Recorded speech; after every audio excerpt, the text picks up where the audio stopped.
જામનગર ખાતે ગોપાલભાઈ ઇટાલિયાની જાહેર સભામાં એક વ્યક્તિ દ્વારા એમના પર જૂતો મારીને હુમલો કરવામાં આવ્યો છે, જેનો અમે સખત શબ્દોમાં નિંદા કરીએ છીએ અને વખોડી કાઢીએ છીએ.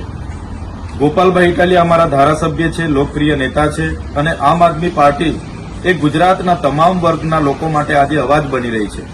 ત્યારે કેટલીક પાર્ટીઓના નેતાઓને પસંદ નથી અને કેટલાક લોકોનો ઉપયોગ કરીને અમારી સભાઓ રોકવા માટેનો જે આ પ્રકારના પ્રયાસો થઈ રહ્યા છે, જે ચોક્કસ પ્રમાણે એક નિંદાની ભાગ છે અને અમે ગુજરાતની જનતા સાથે છે. આવી રીતના અમારા લોકો પર હુમલાઓ અમે કોઈ પણ ભોગે સાખી નહીં લઈએ અને ગુજરાતની જનતા માટે અમે લડીએ છીએ અને લડતા રહીશું.